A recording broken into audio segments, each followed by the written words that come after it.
தாவீதின் நாட்களிலே 3 வருஷம் ஓயாத பஞ்சம் உண்டாயிருந்தது. அப்பொழுது தாவீது கர்த்தருடைய சமூகத்தில் விசாரித்தான். கர்த்தர் கிபியோனியரை கொன்று போட்ட சவுலுக்காகவும் இரத்த பிரியரான அவன் வீட்டாருக்காகவும் இது உண்டாயிற்று என்றார். கர்த்தருடைய பரிசுத்த நாமத்துக்கு மகிமை உண்டாவதாக. ஒரு அருமையான ஒரு வார்த்தையை நம் தேவனாகிய கர்த்தர் இந்த வேளையில் அவருடைய பிள்ளைகளுக்கு அருள அவர் வல்லவராய் இருக்கிறார். தேவச்சனமே, எவ்வளவு பிரச்சனைகள், எவ்வளவு போராட்டங்கள், எவ்வளவு துன்பங்கள், எவ்வளவு கண்ணீருக்குள்ள நம்ம கடந்து வந்திருக்கலாம். இந்த ஒரு வாரம் தேவச்சனமே 7 நாட்கள் உலக காரியத்துக்குள்ள நம்ம வாழ்ந்து கொண்டிருக்கலாம். அநேக பிரச்சனைகள், அநேக துன்பங்கள், ஒரு பக்கம் குடும்பத்துள்ள பிரச்சனை, ஒரு பக்கம் வேலை ஸ்தானத்துக்குள்ள நம்முடைய வாழ்க்கை ஒரு 6 நாள் நிம்மதியில்லாத ஒரு வாழ்க்கை, 7 நாள் நிம்மதியில்லாத ஒரு வாழ்க்கை நம்ம வாழ்ந்து கொண்டிருக்கலாம். இந்த ஓய்வு நாளாவது எங்களுக்கு தேவன் ஒரு ஆறுதலான ஒரு வார்த்தை கொடுக்க மாட்டாரா? தேவன் எங்களை தேற்ற மாட்டாரா? எங்களை பலப்படுத்த மாட்டாரா என்று ஏங்கி தவித்து வந்திருக்கிற தேவச்சனமே, நல்லா உற்று கேளுங்க. இந்த வார்த்தை உங்களுடைய வாழ்க்கையை மாற்றுகிற ஒரு வார்த்தையாக விளங்கும் என்று நான் விசுவாசிக்கிறேன். இயேசுவின் நாமத்தினால் நாங்கள் ஜெபிக்கிறோம், பிரச்சனை. நாங்கள் துதிக்கிறோம், பிரச்சனை. தேவனை ஆராதிக்கிறோம், ஆனால் ஏன் இந்த பிரச்சனை மேல பிரச்சனைகளுக்குள்ளவே நாங்கள் வாழ்ந்து கொண்டிருக்கிறோம்? ஒரு விடுதலை இல்லை, ஒரு விடுதலை இல்லை, ஒரு சமாதானம் இல்லை, ஒரு சந்தோஷம் இல்லாத ஒரு பாதையில நாங்கள் வாழ்ந்து கொண்டிருக்கிறோம் என்று நீங்க ஏங்கி கலங்கி தவித்துக் கொண்டிருக்கலாம். வெற்றி இல்லாத ஒரு வாழ்க்கையை நாங்களும் என்னுடைய குடும்பமும் நாங்கள் வாழ்ந்து கொண்டிருக்கிறோம் என்று நீங்க நினைக்கலாம். இன்றைக்கு நல்ல ஒரு வழியை ஆண்டவர் நமக்கு காண்பிக்க போகிறார். நமக்கு அவர் கற்றுக் கொடுக்க அவர் வல்லவராய் இருக்கிறார். தேவச்சனமே, மறுபடியும் அந்த வசனத்தை படிக்கலாம். 1வது வசனம், 1வது வசனம். தாவீதின் நாட்களில், தாவீதுடைய நாட்கள், அதாவது தாவீது ராஜாவாய் இருக்கும் பொழுது அவருடைய நாட்களில் 3 வருஷம். எத்தனை வருஷம்? 3 வருஷம் ஓயாத பஞ்சம் உண்டாயிருந்தது. ஓயாத பஞ்சம் உண்டாயிற்று. தேவனுடைய பிள்ளைகளே, ஓயாத ஒரு பஞ்சம் உண்டாயிற்று. படிங்க. அப்பொழுது தாவீது கர்த்தருடைய சமூகத்தில் விசாரித்தான். கர்த்தருடைய சமூகத்தில் விசாரித்தான். 1 வருஷம், 2 வருஷம், 3 வருஷம் தேவச்சனமே, ஓயாத தாவீதுடைய நாட்களிலே 3 வருஷங்கள் பஞ்சம் இருந்தது. தேவச்சனமே, இன்றைக்கு தேவனுடைய பிள்ளைகளே, மாதக்கணக்காக என்னுடைய வாழ்க்கையில் இந்த பிரச்சனை இருக்கிறது.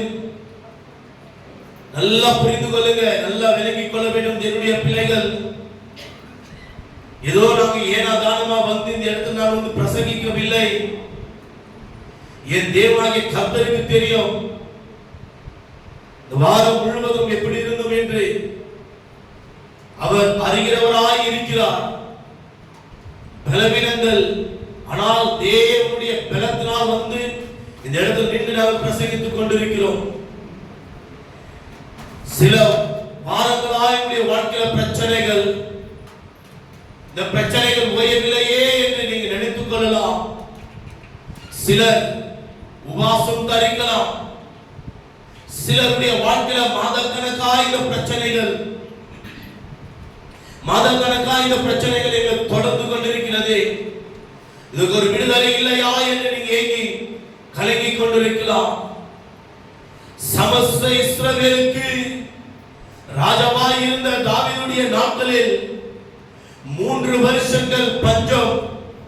அது எப்படிப்பட்ட ஒரு பஞ்சம் என்றால் ஓயாத பஞ்சம். தேவச்சனமே, 3 வருஷம் அந்த தேசத்தை பஞ்சங்கள் வந்து நிரப்பிற்று. தேவனுடைய பிள்ளைகளை, அதே வண்ணமாக தேவச்சனமே, மாதம் கணக்காய் பஞ்சத்துக்குள்ள பிரச்சனைக்குள்ள நம்ம சிக்கி தவித்துக் கொண்டிருக்கலாம்.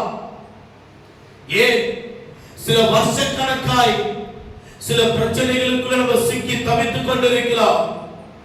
அதனுடைய விடைதான் நல்ல ஒரு ஆலோசகராய் தேவனாகிய கர்த்தர் நமக்கு விளங்குகிறார். நமக்கு நல்ல ஒரு வழிகாட்டியாய் நம் தேவனாகிய கர்த்தர் நமக்கு இருக்கிறார். நம்முடைய கரம் பிடித்து நம்மை நடத்துகிறவர் அவர்தான் தேவச்சனமே. இதை தேவனுடைய பிள்ளைகள் விளங்கிக் கொள்ள வேண்டும். எங்க பார்த்தாலும் பிரச்சனை, எங்க பார்த்தாலும் போராட்டம், எங்க பார்த்தாலும் துன்பங்கள்.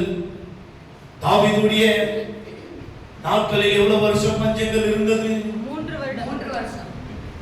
3 வருஷம் பஞ்சங்கள் இருந்தது. அவர் என்ன செய்தார் தெரியுமா? தேவ சமூகத்தில் விசாரித்தார். அதுதான் அவர் செய்த அற்புதமான ஒரு காரியம். தேவச்சனமே, அவருக்கு தெரிந்தது, தாவீதுக்கு தெரிந்தது, யாரிடத்தில் போனால், எந்த சமூகத்தில் நாம் அமர்ந்தால் நமக்கு விடுதலை என்று தேவச்சனமே. ஆண்டுடைய சமூகத்துல மாத்திரம்தான் நமக்கு ஒரு விடுதலை. ஆண்டுடைய சமூகத்துல மாத்திரம்தான் இந்த போராட்டத்திலிருந்து, இந்த பிரச்சனைகளிலிருந்து ஒரு சமாதானம். தேவச்சனமே, நம் நம்புகிற மனிதர்கள் நம்மை கைவிட்டு விடுவார்கள். நல்லா புரிந்து கொள்ளுங்க. அனுபவத்திலிருந்து நாங்கள் பேசுகிறோம். அனுபவத்திலிருந்து நாங்கள் பேசுகிறோம். நம்புகிற மனிதர் நம்மளை கைவிட்டுவாங்க. அது யாருனா இருக்கட்டும். தேவச்சனமே, மாம்சம் இது தேவனுடைய பிள்ளைகள் விலகிக் கொள்ள வேண்டும். ஐயா, நம்ம நேசிக்கிறவர், நேசர் ஒருவர் இருக்கிறார். அவரை மறந்து போகாதீங்க. ஏதோ ஒரு பிரச்சனை உங்களை சூழ்ந்து கொண்டிருக்கிறது. ஏதோ ஒரு போராட்டம் உங்களை சூழ்ந்து கொண்டிருக்கிறது. சிலருக்கு நாள் கணக்காய், வாரம் கணக்காய், மாதம் கணக்காய், ஏன் சிலருக்கு வருஷ கணக்காய் சூழ்ந்து கொண்டிருக்கலாம். யாரிடத்துல தெரியுமா நமக்கு விடுதலை? தாவீதுக்கு 3 வருஷம் அந்த தேசத்துல பஞ்சம் ஓயாமல் இருந்ததாம். முதலாவது அவர் எங்கே தெரியுமா ஓடினார்? தேவனுடைய சமூகத்துக்கு ஓடினார். விசாரித்தார் தேவனுடைய சமூகத்துல போய், ஏன் எனக்கு இந்த பிரச்சனை, ஏன் எனக்கு இந்த போராட்டம், ஏன் எனக்கு துன்பம், ஏன் எனக்கு இந்த கவலை என்று ஆண்டவருடைய சமூகத்தில் போய் விசாரித்தார். தேவச்சனமே, 2 விதமான கூட்டம் ஜனங்கள் உண்டு. கிறிஸ்தவர்கள் நல்ல விலகிக் கொள்ளுங்க. 2 விதமான கூட்டம் ஜனங்கள் உண்டு. ஒன்று, சந்தோஷம் வந்தால், அதாவது நல்ல செழிப்பா ஆண்டவர் மாற்றிவிட்டார், அப்பொழுது ஆண்டவரை நோக்கி கூப்பிடுகிற ஜனங்கள். கஷ்டத்துல இருந்தா கூப்பிட மாட்டாங்க. பாத்துக்கிறீங்களா? நீங்க கேட்டிருக்கீங்களா? இருக்காங்க. நிறைய பேர் பார்த்திருக்கோம். நம்ம ஊழியத்தின் பாதியில நாங்க நிறைய பேர் பார்த்திருக்கோம். கஷ்டம் வந்து ஆண்டவரை கூப்பிட மாட்டாங்க. உமக்காக பாசிங் இருந்த இல்ல ஆண்டவரே, உமக்காக ஜெபம் பண்ண, உமக்காக டைப் பண்ண, உமக்காக நாங்க காத்திருந்த, உமக்காக உபவாசம் தரித்த, ஏன் எனக்கு இந்த பிரச்சனை, ஏன் எனக்கு இந்த கஷ்டம் கொடுத்துட்டீங்க சொல்லிட்டு ஆண்டவர் நல்லா புரிஞ்சுக்கிறோம். ஆண்டவர் மேல கோபப்பட்டு வேண்டாம் ஆண்டவரே சொல்லிட்டு ஆண்டவர் ஒதுக்கிடுவாங்க. ஆண்டவர் நல்ல ஆசீர்வதித்த ஏசப்பா உமக்கு நன்றி ஆண்டவரே. இது ஒரு விதமான கூட்ட ஜனங்கள். இன்னொரு விதமான கூட்ட ஜனங்கள் எப்படி தெரியுமா?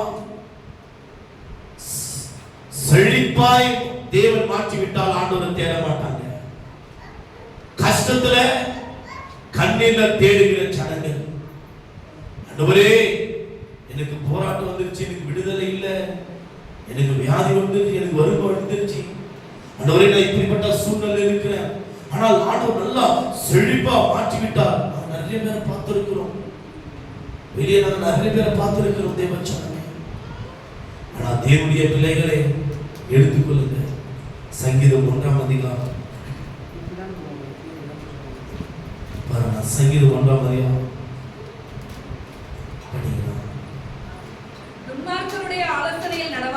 பாவிகளுடைய வழியில் நில்லாமலும் பரியாசக்காரன் உட்காரும் இடத்தில் உட்காராமலும் கர்த்தருடைய வேதத்தில் பிரியமாய் இருந்து இரவும் பகலும் அவருடைய வேதத்தில் தியானமாய் இருக்கிற மனுஷன் பாக்கியவான். இந்த இடத்துல எல்லாம் நீங்க அமராதீங்க. படிக்கலாம் இன்னொரு சதை வசனத்தை.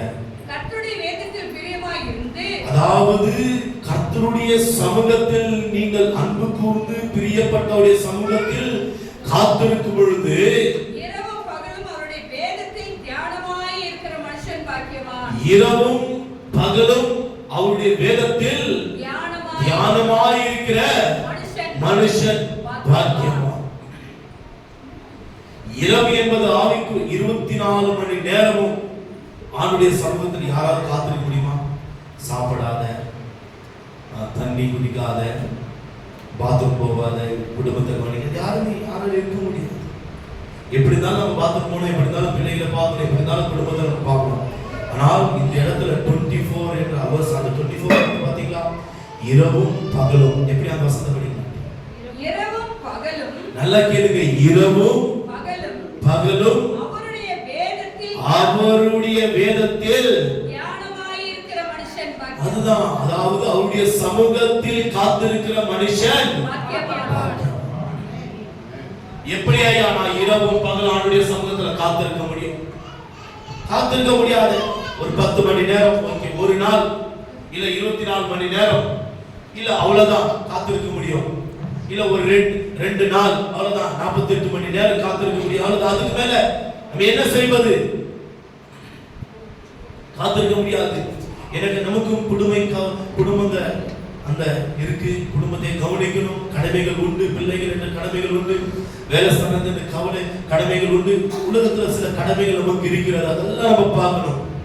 இப்படி இருக்கும்போது நல்ல ஒரு காரியத்தை தேவனுடைய பிள்ளைகள் விளங்கிக் கொள்ள வேண்டும். நல்ல ஒரு காரியத்தை விளங்கிக் கொள்ளுங்க. இரவு என்பது எதை தெரியுமா காண்பிக்கிறது? இரவு என்பது கஷ்டத்தை, கண்ணீரை, போராட்டத்தை, துன்பத்தை, உபத்திரத்தை, இப்படிப்பட்டதை தான் இரவு என்பது இரவு என்று காண்பிக்கிறது. ஆவிக்குரிய பிரகாரம் தேவச்சனமே இரவு என்பது, அதாவது நான் ஆரம்பத்தில் சொன்னேன், 2 விதமான ஜனங்கள் உண்டு. ஒன்று ஆண்டவர் ஆசீர்வதித்தால் தேவனே அல்லேலூயா ஆமென் என்று சொல்கிற ஒரு கூட்டம். இன்னொரு கூட்டம் கஷ்டம் வந்தா மாத்திரம்தான் ஆண்டவர் அல்லேலூயா ஆமென் என்று சொல்கிற ஒரு கூட்டம்.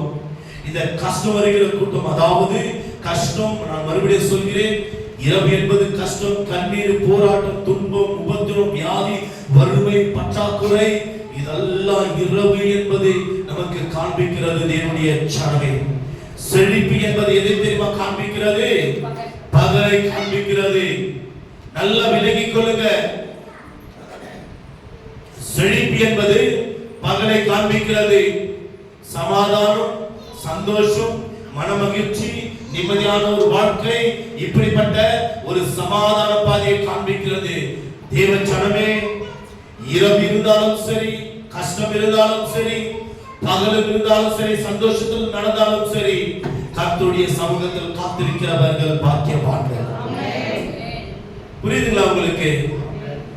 யார் ஆண்டுடைய சமூகத்தில் காத்திருக்கிறார்களோ அவர்கள் பாக்கியவான்கள். அதனாலதான் 1 மணி நேரம் ஒரு யுத்தம் நடக்குது தெரியுங்களா உங்களுக்கு? 1 மணி நேரம் நம்ம சபையில் யுத்தம் நடக்குது. ஜெய கிறிஸ்துவுடைய சேனையில் நின்று கொண்டு நாமும் எதிராளியாகிய சாத்தானை முறியடிக்கிற ஒரு யுத்த களத்தில் நின்று கொண்டு 1 மணி நேரம் தேவச்சார். 1 மணி நேரம் ஒவ்வொரு வாரமும் சில ஜெப குறிப்புகளுக்காக ஜெபித்து ஜெபித்து ஜெபித்து இந்த ஓய்வு நாள்ல, இந்த பரிசுத்த நாள்ல, இது என்ன நாள் தெரியுங்களா உங்களுக்கு? இது என்ன நாள்? சண்டே என்ன நாளுங்க? ஓய்வு நாள். அப்புறம் பரிசுத்த நாள், அதுக்கு அடுத்தது கர்த்தருடைய நாள், அதுக்கு அடுத்தது சொல்லுங்க சொல்லுங்க, ஆண்டவர் உயிர்த்தெழுந்த நாள். ஐயா நல்லா புரிந்து கொள்ளுங்க. பாதாளத்தையும் சகலவற்றையும் சாத்தானுடைய தந்திரங்களையும் அவருடைய கிரியைகளையும் என் தேவனாகிய கர்த்தர் கல்வாரி சிலுவையில முறியடித்திருக்கிறார். இந்த உயிர்த்தெழுந்த நாளில, இந்த வெற்றியை கொடுக்கிற நாளில, இந்த மனமகிழ்ச்சியான நாளில, இந்த வெற்றி சிறந்துகிற இந்த நாளில தேவச்சனமே யுத்தத்தில் நின்று வருகிற தேவனுடைய பிள்ளைகளுக்காக ஐயா முழங்கால் படியிட்டு தேவனுடைய சமூகத்தில் கதறி கண்ணீர் சிந்துகிறோம். ஐயா, இது தேவனுடைய பிள்ளைகள் விலகிக் கொள்ள வேண்டும். இது தேவ ஜனங்கள் விலகிக் கொள்ள வேண்டும். தேவ ஜனமே, 1 மணி நேரம் முழங்கால் படியிட்டு யுத்தம் செய்கிற 1 மணி நேரம் அவனுடைய சமூகத்தில் காத்திருந்து தேவனுடைய பிள்ளைகளே, ஏன் தெரியுமா? பிரச்சனையில, போராட்டத்துல, கண்ணீர் பாதுல வெற்றியில்லாத ஒரு வாழ்க்கை நம்ம வாழ்ந்து கொண்டிருக்கலாம். போராட்டமான ஒரு வாழ்க்கையில வாழ்ந்து கொண்டிருக்கலாம். தாவீதுடைய காலத்துல 3 வருஷம் எப்படி பஞ்சம் ஓயாமல் இருந்ததோ, ஏன் நம்முடைய வாழ்க்கையில பஞ்சங்கள் ஓயாமல் இருக்கிறது? விலகிக் கொள்ளுங்க. இரவும் பகலும் ராஜாவுடைய சமூகத்தில் காத்திருப்பதில்லை. புரிந்து கொள்ளுங்க. இரவு என்றால் எது, பகல் என்றால் எது, விலகிக் கொள்ள வேண்டும். ஏன் நம்முடைய குடும்பத்தில் ஒரு வெற்றி இல்ல, நம்முடைய வாழ்க்கையில நல்லா புரிந்து கொள்ளுங்க. ஏன் உன் குடும்பத்தில் ஒரு வெற்றி இல்ல, ஏன் உன்னுடைய குடும்பத்தில் ஒரு சமாதானம் இல்ல, ஏன் பிரச்சனை மேல பிரச்சனை, ஏன் போராட்டம் மேல போராட்டம்? நான் ஜெபிக்கிறேன், ஒரு விடுதலை இல்லை. தேவச்சனமே, நீங்க இரவில் இருக்கிறீர்களா? யோசித்து பாருங்க. இளையுடைய வாழ்க்கை பகலில் இருக்கிறதா? யோசித்து பாருங்க. தேவஜனமே, அல்லல்ல, நம்முடைய வாழ்க்கை இரவும் பகலும் ஆண்டவருடைய சமூகத்தில் காத்திருக்கிற அவருடைய பிள்ளைகளாக விளங்க வேண்டும். தேவஜனமே, புரியுதுங்களா உங்களுக்கு? சமாதானம் வந்தாலும் அப்பாவை நோக்கி கூப்பிடணும், சந்தோஷம் வந்தாலும் ராஜாவை நோக்கி கூப்பிடணும். அது கீழே வசனத்தை படிச்சுட்டு வரலாம். பாருங்க, அப்பாவுடைய சமூகத்துல காத்திருக்கிறவர்கள் நல்லா விளங்கிக் கொள்ளுங்க. ஏசப்பாவுடைய சமூகத்துல காத்திருக்கிறவர்கள் எப்படி ஆசீர்வதிக்கப்படுவார்கள், அப்பாவுடைய சமூகத்துல காத்திருக்காதவர்கள் எப்படி புறக்கணிக்கப்படுவார்கள். பாருங்க, யார் தெரியுமா? ஆண்டவருடைய சமூகத்துல காத்திருக்கிறவங்க நீர்காலங்களில் ஓரமாய் நடப்பட்டு தன் காலத்தில் யார் கனியா? தன் கனியை தந்து ஒரு ஆமென் சொல்லுமா? காய்ந்த மரத்தை போல அல்ல. புரியுதுங்களா உங்களுக்கு? காய்ந்த மரத்தை போல அல்ல. ஒரு சின்ன ஒரு சாட்சி சொல்ல நான் விரும்புறேன். ஒரு ஊழியக்காரர் பகிர்ந்து பேசுற ஒரு காரியம், 80 லட்சம் ஒரு குடும்பத்துக்கு கடன் பிரச்சனை இருந்ததா. இந்த ஊழியக்காரர் என்ன ஷேர் பண்ணாரு. நானும் சில காரியங்களை அவர்கிட்ட நான் ஷேர் பண்ணேன்.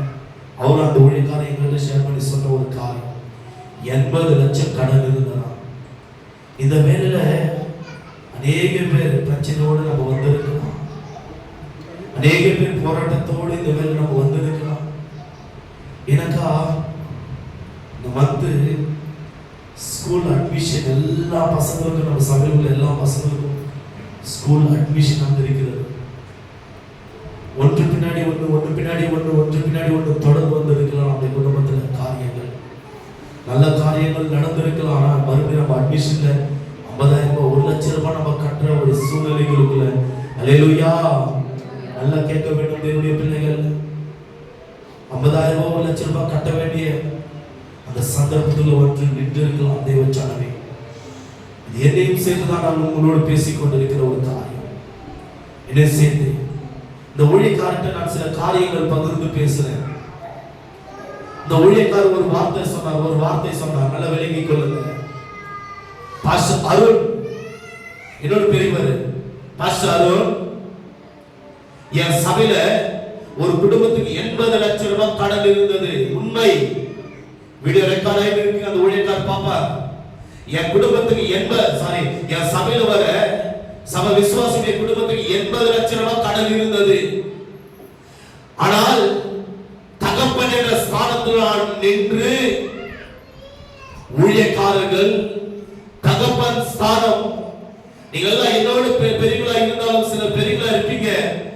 இருந்தாலும் ஆவிக்குரிய பிரகாரம் வந்தால் நீங்கள் நான் உங்கள் ஆவிக்குரிய தகப்பனாக மாறிவிடுகிறேன், நீங்கள் ஆவிக்குரிய பிள்ளைகளாக மாறிவிடுகிறீர்கள் தேவ சனமே. அப்படி இருக்கும் பொழுது நல்ல ஒரு காரியம் புரிந்து கொள்ளுங்க. என் பிள்ளைகளை அவர் சொன்னது, பாஸ்டர் என் பிள்ளைகளை நான் ஆசீர்வதித்தேன், அந்த குடும்பத்தை நான் ஆசீர்வதித்தேன், ஒரு விசுவாச அறிக்கை வைத்து அடித்த இயேசுவின் நாமத்தினால் ஒரு வார்த்தை ஒரு வாக்குத்தத்தத்தை வைத்து அவர்களோடு நான் பேசி ஜெபித்தேன். இந்த பிரச்சனையிலிருந்து அவங்களை விடுதலை ஆக்குங்க. நான் விசுவாசிக்கிறேன் ஆண்டவரே, நான் விசுவாசிக்கிறேன் ஆண்டவரே என்று அந்த ஊழியக்காரர் சொன்னார். ஆண்டவரே என்னை வெட்கப்படுத்த விடாதீங்க. அந்த ஊழியக்காரர் சொன்னது, ஆண்டவரே உம்முடைய நாமத்தினால் குடும்பத்தை நான் ஆசீர்வதித்து விட்டேன், என்னை வெட்கப்படுத்த விடாதீங்க. சொன்ன உடனே தான் அவர் இன்னொரு காரியம் சொன்னார். பாஸ்டர் ஒரு பெரிய மிராக்கிள் நடந்தது. என்ன தெரியுமா? இந்த மாதத்துக்குள்ளவே அவங்களுடைய பிரச்சனைகள் அவங்களை விட்டு விலகணும்.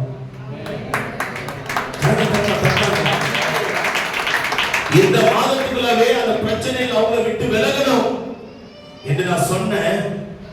சொன்னது மாத்திரம் இல்லாத அவங்க ஒரு டெஸ்ட் ஒன்று வச்சிருந்தாங்க. 3 மணி நேரம் ஒரு நாளைக்கு நீங்க காத்துருங்க, இல்லைன்னா 2 மணி நேரம் ஒரு நாளைக்கு நீங்க காத்துருங்க. ஆண்டு சமூகத்துல 1 மாதம் கண்டினியூவா நீங்க ஜெபித்திரே வாங்க. அந்த மாதம் முடிகிறதுக்கெல்லாம் தேவன் ஒரு அற்புதத்தை செய்வார். அவங்களுடைய இடம் பல வருஷங்களா கேஸ்ல இருந்துதான், அவங்களுடைய சொத்து பல வருஷங்களா கேஸ்ல இருந்துதான். அவங்களுக்கே தெரியும் அந்த மாதம் முடிகிறதுக்காக 1 கோடி ரூபாய் அவங்க கையில வந்துச்சாங்க. பொய்யல்ல. இந்த பரிசுத்த வேதத்துக்கு முன்னாடி நான் நின்று பேசியிருக்கேன். பொய்யல் ஆண்டவரால கூடாதுதா, ஆண்டவரால முடியாதுதா, முடியாதுதா, ஆண்டவரால முடியுமா முடியாதுங்களா? முடியாதுங்களா? கடைசியில் முடியலைங்களா? ஆண்டவரால முடியும் இயேசுவின் நாமத்தினால. ஆண்டவரால முடியும் இயேசுவின் நாமத்தினால. சர்வ வல்லமையுள்ள தேவனால கூடும் தேவ சனமே. இது விலகிக் கொள்ளுங்க தேவனுடைய பிள்ளைகள். ஏன் அவருடைய வாழ்க்கையில் செய்த அற்புதத்தை ஏன் நம்முடைய வாழ்க்கையில் ஆண்டவர் செய்யக்கூடாதா? விசுவாசிக்க வேண்டும் தேவனுடைய பிள்ளைகள். எனக்கு என்ன தெரியும் ஆசை? நாம மாத்திரம் இல்ல, சகல ஒவ்வொரு குடும்பமும் கரங்கள் இப்படி மாறக்கூடாது தேவ சனமே. ஒரு கூட கரம் இருக்கக்கூடாது தேவனுடைய பிள்ளைகளுக்கு. எல்லாருடைய கரத்தை நம் தேவனாகிய கர்த்தர் இப்படி ஆசீர்வதிக்க வேண்டும். அல்லேலூயா. நம் தேவனாகிய கர்த்தர் இப்படி ஆசீர்வதிக்க வேண்டும். நம் தேவன் எப்படி தெரியுமா? அடிக்கடி சொல்வது ஒரு காரியம் உண்டு. அவர் கிள்ளி கொடுக்கிற தேவன் அல்ல.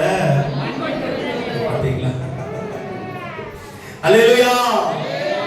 எப்படி நம் தேவனாகிய கர்த்தர் அள்ளி கொடுக்கிற தேவன் ஐயா, அள்ளி கொடுக்கிற தேவன். நான் உண்மையா ஜெபிக்கிறோம். திறப்பல் நின்று மன்றாடி கதறி அழுகிறோம் ஒவ்வொரு குடும்பத்துக்காக. ஏன்னா இந்த பாரம் என்னவென்று எங்களுக்கு தெரியும் தேவனுடைய பிள்ளைகளே. இன்னும் 10 நாள் தான், அதுக்கு அடுத்தது ஸ்கூல் ஸ்டார்ட் ஆயிடும் பிள்ளைகளுக்கு, காலேஜ் ஸ்டார்ட் ஆயிடும் பிள்ளைகளுக்கு. என்ன செய்வோம்? ஏன் செய்வோம்? தவிக்கிற ஆண்டவரே, நாங்கள் ஆண்டு சமூகத்துல கதறுகிறோம். நாங்கள் தவிக்கிற ஆண்டவரே, எங்க அங்கலாய்ப்பு உமக்கு தெரியலையா? எனக்கா ஆணுடைய சமூகத்தை விட்டா வேற நமக்கு கதி இல்லை. ஆணுடைய சமூகத்தை விட்டா நமக்கு கதி இல்லை. நம்ம நம்புகிற மனிதர்கள் நம்மை கைவிட்டு விடுவார்கள். விலகிக் கொள்ளுங்க. எல்லாம் என்ன பாருங்க, என்ன பாருங்க. நம்ம நம்புகிற மனிதர்கள் நம்மை கைவிட்டு விடுவார்கள். மாறாத நேசர் இயேசு ஒருவர்தான். நமக்காக இந்த பூமிக்கு இறங்கி வந்து ரத்தத்தை சிந்தி அவர் அடிமைத்தான நுகங்களை ஏற்றுக்கொண்டு நம்மளை உயர்த்த வேண்டும், தன்னை தாழ்த்த வேண்டும் என்று இறங்கி வந்தார். ஐயா, கொஞ்சம் யோசித்து பாருங்க. நம்ம ஆசீர்வாதத்தோடு நம்ம சமாதானத்தோடு வாழ வேண்டும் என்று தேவ சனமே தன்னை ஒரு பலியாக மாற்றினார், ஒப்பு கொடுத்தார். தேவனுடைய பிள்ளைகளே, ஆண்டவர் நல்ல ஒரு காரியம் ஆண்டவர் எனக்கு காண்பித்தார். காலையில கொஞ்ச நேரம் தான் நான் பிரேயர்ல இருந்தேன். கொஞ்ச நேரம் தான் நான் பிரேயர்ல இருந்தேன். ஆண்டவர் ஒரு காரியத்தை காண்பித்தார். 21 நாள் நம்ம வருஷத்துல 2 முறை உபவாசம் தரிப்போம். இந்த முறை 21 நாள் உபவாசம் இல்ல, ஒரு ஃபயர் கேம்ப். ஒரு ஃபயர் கேம்ப் மாதிரி நம்ம பண்ணலாமான்னு சொல்லிட்டு, எப்படின்னாக்கா டங்ஸ் ஃபயர் கேம்ப் மாதிரி 21 நாள் மதியம் 3 இருந்து இரவு 9 வரைக்கும், மதியம் 3 இருந்து இரவு 9 வரைக்கும். ஏன் நான் மத்தியில் போட்டேனாக்கா, எப்பவுமே காலையில் 9 இருந்து மதியம் 3 மணி வரைக்கும் போடுவாங்க கல்வாரி சிலுவையில் அடையாளமாக. இப்போ மதியம் 9 இருந்து இரவு மதியம் 3 இருந்து மதியம் 9 மணி வரைக்கும். ஏன்னாக்கா சில பேர் வேலைக்கு போவீங்க, முடிஞ்சு வந்து கலந்து கொள்வாங்க, 1 மணி நேரமாவது 1/2 மணி நேரமாவது கலந்து கொள்வாங்க.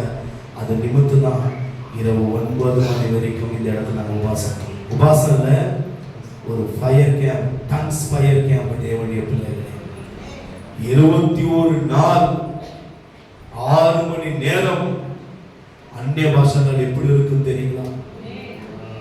அப்படியே பத்தி எரியும் அனல். எப்படி தக பத்தி எரித்து பாருங்க, அக்கனி அந்த மாதிரி அனல் பற்றி எரியும் தேவச்சனமே. 21 நாள் தேவனுடைய பிள்ளைகளே. இன்னும் டேட் அதுக்கு நம்ம இன்னும் ஃபிக்ஸ் பண்ணல. கொஞ்சம் இந்த ஊழிய காரியங்களாக அதெல்லாம் முடிந்து விட்டு நம்ம சீக்கிரமாக ஒரு ஃபயர் கேம்ப் மாதிரி நம்ம ஆரம்பிக்கலாம். கர்த்தருடைய பரிசுத்த நாமத்துக்கு மகிமை உண்டாகட்டும். தேவச்சனமே, கர்த்தர் பெரியவர். அவருடைய சமூகத்தில் இரவும் பகலும் காத்திருக்கிறவர் எப்படி ஆசீர்வதிக்கப்படுவார் தெரியுமா? படிக்கலாம். அவன் நீர்க்காலங்களில் ஓரமாய் நடப்பட்டு தன் காலத்தில் தன் கனியை தந்து. பாத்தீங்களா? அந்தந்த காலத்துல உங்களுடைய பிள்ளைகள் ஆசீர்வாதத்தோடு இருப்பாங்க. அந்தந்த காலத்துல உங்க பிள்ளைங்க ஆசீர்வாதத்தோடு இருப்பாங்க.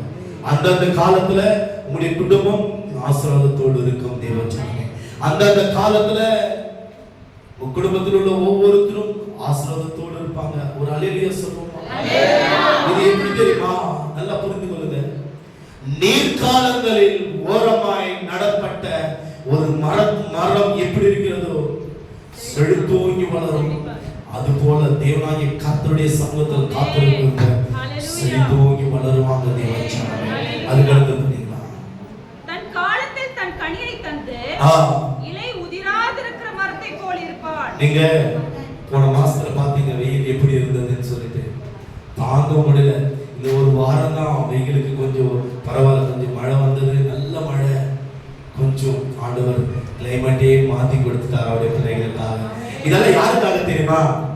நமக்கு. நான் அப்படிதான் நினைப்பேன், இதெல்லாம் எங்களுக்காக ஆண்டவர் நீங்க மாத்தி கொடுத்தீங்க.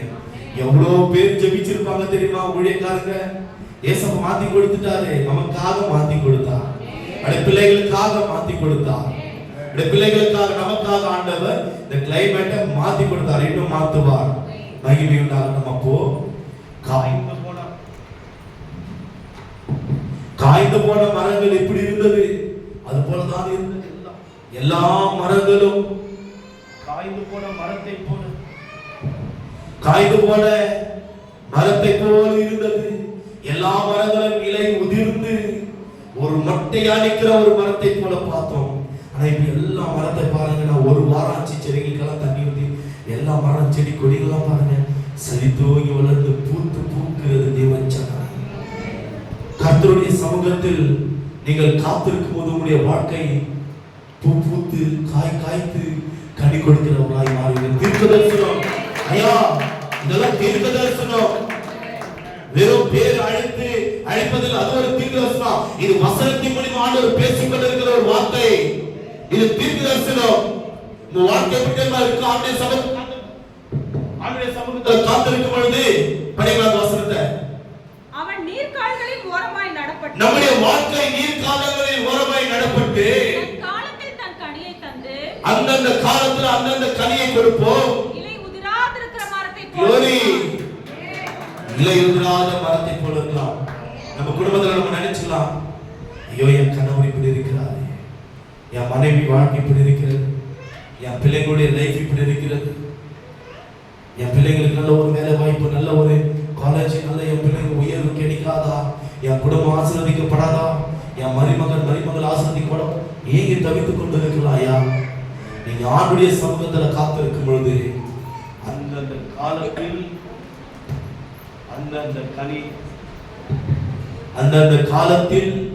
அந்தந்த கனியை கொடுத்து நம் தேவனாகிய கர்த்தர் உன்னையும் உன்னுடைய குடும்பத்தையும் அவர் ஆசீர்வதிக்க அவர் வல்லவராய் இருக்கிறார். தேவச்சாமி அல்லேலூயா அல்லேலூயா. அந்தந்த காலத்துல அந்தந்த கனியை கொடுத்து தேவன் உங்களை ஆசீர்வதிப்பார். நீங்க எதுக்கு கலங்கி போக மாட்டீங்க? யோசித்து பாருங்க, நான் எது சொல்றேன்னு சொல்லிட்டு கொஞ்சம் யோசித்து பாருங்க. நம்ம குடும்பத்துல கணவருடைய வாழ்க்கையில பிரச்சனை, நம்ம குடும்பத்துல நம்ம பிள்ளையுடைய வாழ்க்கையில பிரச்சனை, நம்ம குடும்பத்துல எல்லாமே நல்லா இருந்து ஆனா கடன் பிரச்சனைக்குள்ள சிக்கி தவிக்கிறோம், நம்ம குடும்பத்துக்குள்ள எல்லாமே கரெக்டா இருந்து வியாதிகளுக்குள்ள சிக்கி தவிக்கிறோம். இதெல்லாம் தேவனுக்கு விருப்பம். அந்தந்த காலத்துல அந்தந்த ஆசீர்வாதத்தை நீ பெற வேண்டும். தேவன் அந்தந்த காலத்துல அந்தந்த ஆசீர்வாதத்தை பெறவில்லை என்றால் நீ இன்னும் ஆண்டுடைய சமூகத்துல பரிபூர்ணமாக காத்திருக்கவில்லை என்று அர்த்தம். தேவன் விளங்குதா உங்களுக்கு? இந்த வார்த்தை விளங்குதா? நான் இன்னும் ஆழமா போனமா? என வசனம் இருக்கிறது, அதனால நான் இன்னும் ஆழமா போல. நிறைய வசனங்கள் இருக்குது, படிங்க. அவன் செய்வது எல்லாம் வாய்க்கும். நீங்க செய்வது எல்லாமே வாய்க்கும். நீங்க யாருக்காக ஜெபிக்கிறீங்க? உங்க குடும்பத்துல நீங்க எதுக்கெல்லாம் மன்றாடி கண்ணீர் சிந்துறீங்க? உங்க குடும்பத்துல என்னென்ன பிரச்சனை இருக்கிறது அதெல்லாம் வாய்க்க செய்வார் நம் தேவனாகிய கர்த்தர். அதெல்லாம் நிறைவேற்ற செய்வார். ஆண்டுடைய சமூகத்துல காத்துராமல் எனக்கு ஒரு வெற்றி வேண்டும் என்றால் தயவு செய்து எதிர்பார்க்காத. நீ எதிர்பார்க்காத, நீ எதிரே பார்க்க கூடாது. ஆண்டுடைய சமூகத்துல மாத்திரம் தான் உனக்கு வெற்றி. ஊழியக்காரரை தேடி வந்தால் ஒரு பிரயோஜனம், ஒரு உப்புகளுக்கு உதவ மாட்டோம். நாங்க ஆண்டவர் மாத்திரம் தான், ஏசப்பா மாத்திரம் தான் அப்பா நோக்கி கூப்பிடவரவ உன் வாசப்படியில் அந்த வெற்றி ஆட்டோமேட்டிக்கா வந்து தேடும். வச்சானே தேவன் இருக்கிறார். நேற்றைய தினத்துல ஒரு வீட்டுக்கு ஊழியத்துக்கு கடந்து போயிருந்தேன். அந்த மகளை குறிச்சு வாலிப மகள் சில நிலவிடத்தை குறிச்சு என்று சொன்னாங்க. பாரப்பட்ட அந்த மகளுக்காக, சகோதரிக்காக நான் நம்ம சபையில் இருக்கிறவங்க சிலருடைய சாட்சிகளை அந்த இடத்துல நான் பகிர்ந்து பேசுறேன். அந்த மகளுடைய தாயார்கிட்ட நான் பகிர்ந்து பேசுறேன். சில தாயார்களை குறித்து நான் அந்த இடத்துல பகிர்ந்து பேசுறேன். பெருமையோடு சாட்சி சொன்னேன். கர்த்தருடைய பரிசுத்த நாமத்துக்கு மகிமை உண்டாகட்டும். சிஸ்டர், எங்க சபையில் இருக்கிற ஜனத்தை கர்த்தர் எப்படி ஆசீர்வதித்து இருக்கார் தெரியுமா? சொன்னேன். என் ஆண்டுடைய சமூகத்துல காத்திருக்கிறாங்க, அது நிமித்தம் கர்த்தர் ஆசீர்வதித்தார். ஆசீர்வதிச்சாரா இல்லைங்களா? ஆசீர்வதிச்சாரா? பகிர்ந்து பேசுற சிலருடைய சாட்சியை பகிர்ந்து பேசுற அந்த இடத்துல அவனுக்கு சொன்னேன். அவங்களை ஏற்றுக்கொண்டு அதன் பிரகாரம் கீழ்ப்படிந்தார். அதுக்கு அடுத்தது வசனத்தை படிக்கலாம். எப்படியா? துன்மார்க்கரோ அது துன்மார்க்கரோன்னு படிக்காதீங்க. ஆண்டுடைய சமூகத்தில் காத்திராதவர்களோ, ஆண்டுடைய சமூகத்தில் காத்திராதவர்களோ அப்படி இராமல், காற்று வந்து அடி அடிக்குது பதரை போல ஆண்டுடைய சமூகத்துல காத்திருக்காதவர்கள், தேவன் தஞ்சம் என்று ஆண்டுடைய சமூகத்துல ஓடாதவர்கள், பெயருக்கு கிறிஸ்தவாய் வாழ்ந்து கொண்டிருக்கிறவருடைய வாழ்க்கை எப்படி இருக்குனாக்கா, ஒரு சின்ன காத்து அடித்தாலும் இந்த தூசிக குப்பிங்க இருக்குது பாத்தீங்களா, பதறு எப்படி பறந்து ஓடுகிறது அது போல ஓடி. ஒரு சமாதானம் பார்க்க முடியாது, ஒரு சந்தோஷத்தை பார்க்க முடியாது. நீ ஆண்டுடைய சமூகத்துல மாத்திரம் காத்திருந்தால் மாத்திரம்தான் வெற்றியை கொடுக்க முடியும். இல்லையென்றால் வெற்றியை பார்க்க முடியாது. தேவனுடைய பிள்ளைகள் படிக்கலாம்.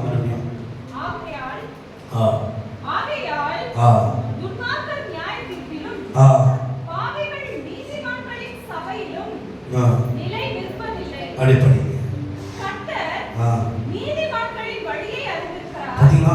கர்த்தர் நீதிமானுடைய வழியோ அறிந்திருக்கிறார். துன்மார்க்கரின் வழியோ அழியும். நீங்க ஜெபிக்கும் பொழுது உங்களுடைய இயக்கங்கள், உங்களுடைய எண்ணங்கள், உங்களுடைய திட்டங்கள், நீங்க எதற்கெல்லாம் ஜெப விண்ணப்பம் அறிக்கை செய்றீங்க, நீதிமான்கள் ஆண்டு சமுத்திர காத்திருந்து ஜெபிக்கிறீங்களா, எதற்கெல்லாம் நீங்க சேர்ந்து ஜெபிக்கிறீங்க, அதுக்கெல்லாம் ஆண்டவர் பதில் கொடுப்பார். ஐயா, துன்மார்க்கன் எப்படி தெரியுமா? ஆண்டுடைய சமூகத்துல காத்திருக்க மாட்டான், ஆண்டுடைய சமூகத்தை தேட மாட்டான், ஆண்டுடைய சமூகத்துல ஓடி வாசம் செய்ய மாட்டான். அவனுக்கு தேவன் வெற்றி கொடுப்பாரா? வெற்றி கொடுப்பாரா? கொடுக்க மாட்டார். யார் ஆண்டுடைய சமூகத்துல காத்திருக்கிறார்களோ அவர்களுக்கு மாத்திரம் தான் வெற்றி. தேவன் யார் ஆண்டுடைய சமூகத்துல காத்திருக்கிறார்களோ உங்க கடன் பிரச்சனை உங்களை விட்டு விலகும்.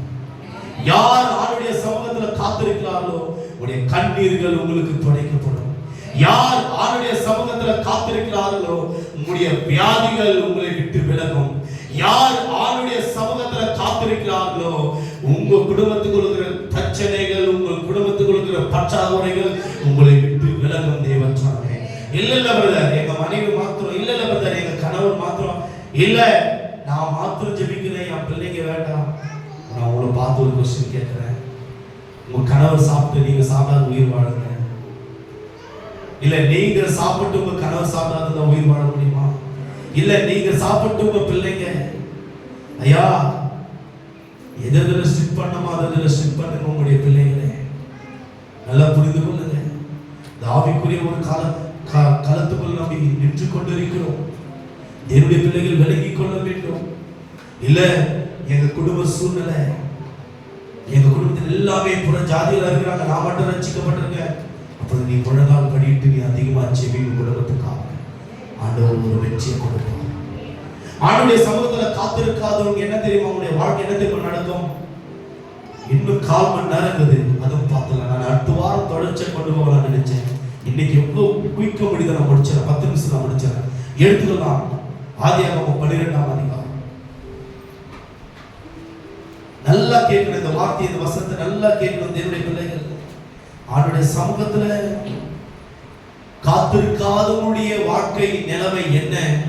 அவங்க பேருக்கு விசுவாசிகளா இருந்தாலும் சரி, நான் ஞானஸ்நானம் ஏற்ற, நான் அந்நிய பாஷை பேசுகிறேன்னு சொன்னாலும் சரி, தேவச்சாமி அவனுடைய நிலைமை எப்படி தெரியுமா? படிங்க 12ஆம் அதிகாரம் 7ஆம் வசனத்துல தொடர்ச்ச படிக்கலாம். கர்த்தர் ஆபிரகாமுக்கு தரிசனமாகி உன் சந்ததிக்கு இந்த தேசத்தை கொடுப்பேன் என்றார். அப்பொழுது அவன் தனக்கு தரிசனமான கர்த்தருக்கு அங்கே ஒரு பலிபீடத்தை கட்டினான். பின்பு அவன் அவ்விடத்திற்கு பெயர்ந்து பெத்தேலுக்கு கிழக்கே இருக்கும் மலைக்கு போய் பெத்தேல் தனக்கு மேற்காகவும் ஆயி கிழக்காகவும் இருக்க கூடாரம் போட்டு அங்கே கர்த்தருக்கு ஒரு பலிபீடத்தை கட்டி கர்த்தருடைய நாமத்தை தொழுது கொண்டான். அதன் பின் ஆபிரகாம் புறப்பட்டு தெற்கே பிரயாணம் பண்ணி கொண்டு போனான். அத்தேசத்திலே பஞ்சம் உண்டாயிற்று. தேசத்திலே பஞ்சம் கொடிதாய் இருந்தபடியால் ஆபிரகாம் எகிப்து தேசத்திலே தங்கும்படி அவ்விடத்துக்கு போனான். அவன் எகிப்துக்கு சமீபமாய் வந்தபோது தன் மனைவி சாராயை பார்த்து, நீ சரி அதெல்லாம் தெரிஞ்ச ஸ்டோரி தான். நம்ம நிறைய முறை இந்த டாபிக் நம்ம நிறைய முறை பார்த்துருக்கோம். 7வது வசனம் சொல்கிறது, ஆண்டவர் ஆபிரகாமுக்கு தரிசனமானாராம். அந்த தரிசனமாகவே நல்லா புரிந்து கொள்ளுங்க. சிலருக்கு தூக்கம் வரும், சிலருக்கு போர் அடிக்கிற மாதிரி இருக்கும். ஏன் தெரியுமா? இந்த வார்த்தை உங்களை விடுதலை ஆக்க கூடாது என்று சாத்தான் உங்களுக்கு கனநித்திரை ஆவியை கொண்டு வருவான். நீ விலகிக் கொள்ள வேண்டும். தூக்கத்தை கொண்டு வருகிறது சாத்தான், பிசாசு உங்களுக்கு கனநித்திரை ஆவியை கொண்டு வருவான். இதை நீங்க விலகிக் கொள்ள வேண்டும் தேவனுடைய பிள்ளைகள். அல்லேலூயா. ஏன் தெரியுமா? நீங்க ஆண்டவருக்குள்ள இருக்கிறீங்க, நீங்க விடுதலை ஆகக்கூடாது. இல்ல உங்களுக்கு தூக்கத்தை கொடுத்து விட்டால் இந்த வார்த்தை உங்களை விடுதலை ஆக்காது. இது என்ன வார்த்தைன்னு தெரியாது. அப்படி நீங்க விழிப்புணர்வாய் இருந்தால் ஆண்டவர் இந்த வார்த்தை மூலமா உங்களை விடுதலை ஆக்கி விடுவாரு, உன் குடும்பத்துக்கு சமாதானம் வந்து விடுன்னு சொல்லிட்டு அவன் யோசிக்கிறான். தேவச்சனம் இது விலகிக் கொள்ள வேண்டும். அவருடைய தந்திரங்களை முறியடிக்க வேண்டும் தேவனுடைய பிள்ளைகள். அவருடைய தந்திரங்களை முறியடிக்க வேண்டும் தேவனுடைய பிள்ளைகள். ஆபிரகாமுக்கு தேவன் தரிசனமானார். தரிசனமான உடனே அவர் என்ன செய்திருக்கணும் தெரியுமா? தரிசனமான இடத்திலே ஆபிரகாம் நல்ல விளங்கிக் கொள்ளுங்க. ஆபிரகாமுக்கு தரிசனமான இடத்திலேயே ஆபிரகாம் தங்கியிருக்க வேண்டும். அந்த இடத்தை விட்டுவிட்டு ஓடுகிறார். தன் மாம்சம் எங்கெங்கெல்லாம் ஓடுகிறதோ, தன் சிந்தனை என்னென்னலாம் செய்ய தோணுகிறதோ ஓடுகிறார், செய்கிறார். லாஸ்ட்ல என்ன தெரியுமா நடந்தது? அவர் போன இடத்துல எல்லாம் பஞ்சங்கள். தேவச்சாமி பஞ்சங்கள். அவருடைய மனைவி பிடிபட்டார் எகிப்து ராஜாவிடத்துல. வரலாறு சொல்கிறது 6 மாதங்கள் சாராளை அந்த எகிப்து ராஜா தன் மனைவியாக வைத்துக் கொண்டிருந்தான் என்று தேவச்சாமி. 6 மாதங்கள் குடும்பம் சிதறடிக்கப்பட்டது. தேவச்சாமி புரியுதுங்களா உங்களுக்கு? நீ ஆணுடைய சமூகத்தை விட்டு விலகினால் சமாதானம் இல்ல, குடும்பத்துல பிரச்சனை, குடும்பத்துல குழப்பம், குடும்பத்துல கண்ணீர், தவித்துக் கொண்டே இருப்போம். ஒவ்வொரு நாளும் என்ன நடக்குமோ, ஏது நடக்குமோ, எப்படி நடக்குமோ, எங்க ஓடுமோ, கலக்கம் கலக்கம் கலக்கம். விலகுதா? யோசித்து பாருங்க, யோசித்து பாருங்க. விசுவாசத்தின் தகப்பன் ஆபிரகாம் அவருடைய வாழ்க்கையிலே ஆண்டுடைய சமூகத்தில் காத்திராமல் மாம்சம் யோசித்த யோசனை பிரகாரம் ஓடினார். சிதறடிக்கப்பட்டது அவருடைய குடும்பம். தேவச்சனமே. ஆனால் அவர் போராட்டத்துல என்ன தெரியுமா நடந்தது? பஞ்சம். பஞ்சம் பஞ்சம் என்கிற வியாதி, பஞ்சம் என்கிற வறுமை, பஞ்சம் என்கிற உபத்திரம் வாழ்ந்து ஓடிக்கொண்டிருக்கிறோம். ஆண்டுடைய சமூகத்தில் நிலை நிற்கல. முழங்கால்கள் ஆண்டவருக்கு முன்பாக முழங்கல. இந்த ஜெபம் போதுமா? போதாது. இந்த உபவாசம் போதுமா? போதாது. இந்த காலத்துக்கு இந்த இச்சைகளை ஜெயிக்கணுமா? போதாது. உன் குடும்பத்துல சமாதானமா பார்க்கணும். இந்த ஜெபம் போதாது. வாரத்துல ஒரு முறை வர முழங்கால் படிக்கிறோம், ஜெபிக்கிறோம், அல்லேலூயா ஸ்தோத்திரம் சொல்றோம். சமாதானம் போதாது, கிடைக்காது. விலகிக் கொள்ளுங்க. தேவனுடைய பிள்ளைகள் விலகிக் கொள்ளுங்க. முழங்கால் படியிட வேண்டும்.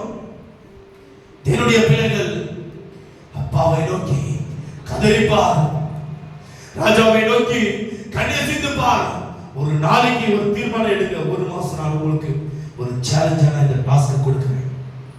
1 மாசம் 2 மணி நேரம் உங்க குடும்பத்துக்காக நீங்க ஜெபிங்க. உங்க குடும்பத்துக்காக ஜெபிங்க. நாள் வருதுல இன்னையிலிருந்து நீ காத்திருக்க. உங்க குடும்பத்துல என் வார்த்தைக்கு கீழ்ப்படி வந்த தகப்பனுடைய வார்த்தைக்கு பிள்ளைகள் கீழ்ப்படிய வேண்டும். இல்லை என்றால் பிள்ளைகள் சீரழிந்து போய் விடுவீர்கள். இது உண்மை. மாம்சத்தின் பிள்ளைகள் எடுத்துக்கொள்ளுங்க. தாய் தகப்பனுக்கு கீழ்ப்படி என்றால் பிள்ளைகள் சீரழிந்து போய் விடுவார்கள். அவங்களே இல்லைங்களா? சீரழிந்து போய் நான் ஆவிக்குரிய தகப்பனாய் இருக்கிறேன். கர்ப்ப வேதனைப்பட்டு இடத்தில் நான் பிரசங்கித்துக் கொண்டிருக்கிறேன். தேவச்சனமே. அது ஒரு வசனத்தை படிக்கலாம். 12ஆம் அதிகாரம் 12வது வசனம். எகிப்தியர் உன்னை காணும்போது இவள் அவளுடைய மனைவி என்று சொல்லி என்னை கொன்று போட்டு உன்னை உயிரோடு வைப்பார்கள். பாத்தீங்களா? பயம். ஒவ்வொரு நாளும் ஆபிரகாம் பயத்துல வாழ்ந்து கொண்டிருந்தார். ஐயா, எத்தனை பேர் நம்ம அப்படிப்பட்ட ஒரு வாழ்க்கை வாழ்ந்து கொண்டிருக்கோம். இது எவ்வளவு பெரிய மெசேஜ் தெரியுங்களா? 4 மணி நேரம் நான் விஸ்தரித்து கொடுப்பேன் இந்த வார்த்தையை. யோசித்து பாருங்க. தகப்பனுடைய வார்த்தையை நான் ஆவிக்குரிய மறுபடியும் நான் சொல்கிறேன். ஆவிக்குரிய தகப்பனாய் இருக்கிறேன். பிள்ளைகள், நீங்கள் ஆவிக்குரிய பிள்ளைகள் கீழ்ப்படிய வேண்டும் என்ற வார்த்தைக்கு இல்லை நான் இப்படிதான் இருப்பேனா சீரழிஞ்சு போயிடுவோம் நம்முடைய குடும்பம். யோசித்து பாருங்க. இல்லை என்னால் 2 மணி நேரம் முடியாது. 1 மணி நேரம் நீ கட்டாயமா போடு. ஒரு மாசத்துக்கு உனக்கு சேலஞ்சா நான் சொல்றேன். உன் குடும்பத்துல ஒரு மாறுதலை நீ பார்ப்ப, உன் குடும்பத்துல ஒரு வெற்றியை பார்ப்ப, உன் குடும்பத்துல ஒரு சமாதானத்தை பார்ப்ப. தோல்வியில் நிம்மதியான ஒரு வாழ்க்கை நீ வாழ வேண்டும், நீங்கள் வாழ வேண்டும். அதுக்கு அடுத்தது எடுத்துக்கொள்ள டைம் இல்ல. நகோமி சாரி ரூத் புத்தகம், யோசுவா, நியாயாதிபதிகள், அதுக்கு அடுத்தது ரூத். 1ஆம் அதிகாரம் 1 கொஞ்சம் பாஸ் பண்ணிக்கலாம். நியாயாதிபதிகள் நியாயம் விசாரித்து வரும் நாட்களில் தேசத்திலே பஞ்சம் உண்டாயிற்று. நல்லா கேளுங்க. நியாயாதிபதியுடைய காலத்துல தேசத்துல ஒரு பஞ்சம் வந்தது. எந்த தேசத்துல தெரியுமா? படிங்க. அப்பொழுது யூதாவில் உள்ள பெத்லகேம் ஊரானாகிய ஒரு மனுஷன் தன் மனைவியோடும் 2 குமாரரோடும் கூட மோவாப் தேசத்திலே போய் சஞ்சரித்தான். அந்த மனுஷனுடைய பேர் எலிமெலேக், அவன் மனைவியின் பேர் நகோமி. அவனுடைய 2 குமாரரில் ஒருவன் பேர் மக்லோன், மற்றொருவன் பேர் கிலியோன். யூதேயாவில் உள்ள பெத்லகேம் ஊராகிய எப்ராத்தியராகிய அவர்கள் மோவாப் தேசத்திற்கு போய் அங்கே இருந்து விட்டார்கள். ஐயா, எருசலேமிலிருந்து மோவாப் தேசத்துக்கு போனார்கள். ஐயா, எருசலேம் என்பது பரிசுத்த ஸ்தலத்தை காண்பிக்கிறது. நீ இந்த பரிசுத்த ஸ்தலத்தில் இருந்து வேற எந்த இடத்துக்கு நீ தயவு செய்து போகாத தேவச்சனமே. நீ எந்த இடத்துக்கு போகாத. உன் வாழ்க்கை நிலைமை மாற வேண்டும். கொஞ்சம் யோசித்து பார். வாழ்க்கை நிலைமை மாற வேண்டும். நகோமி என்கிற ஒரு தாயாருடைய குடும்பம், 2 பிள்ளைகள், ஆண் பிள்ளைகள், கணவன், 4 பேரு எருசலேமிலிருந்து அந்நிய தேசத்துக்கு ஓடுகிறார்கள். ஓடின உடனே என்ன தெரியுமா நடந்தது? 2 பிள்ளைகளும் மரித்து விட்டார்கள். தன் கணவர் மரித்து விட்டார். குடும்பம் சிதறடிக்கப்பட்டது. அனாதைகளாய் மாறிவிட்டார்கள். இதில் மரணத்தை பத்தி நான் பேசல. அந்த குடும்பம் அனாதைகளாய் மாறிவிட்டது. நல்ல என் வார்த்தையை கேட்கிறது என்னுடைய பிள்ளைகள். அந்த குடும்பம் அனாதைகளாய் மாறிவிட்டது. இந்த பரிசுத்த ஸ்தலத்தை விட்டு, அதாவது நீங்க ஆண்டுடைய சமூகத்துல காத்திருக்கிறீங்க பாத்தீங்களா, உங்களுடைய கூடாரத்துல அந்த ஸ்தலத்தை விட்டு அந்நிய ஸ்தலத்துக்கு ஓடாதீங்க, விலகிக் கொள்ளுங்க. உங்களுக்கு சாபம் தீட்டு, நீங்க அனாதைகளாய் மாறி விடுவீங்க. தேவச்சனமே, விலகிக் கொள்ளுங்க தேவனுடைய பிள்ளைகளே. உங்களுக்காக நான் பரிதபிக்கிறேன். ஆவியானவருடைய உள்ளத்தில் ஒரு பாரத்தை கொடுத்திருக்கிறார்.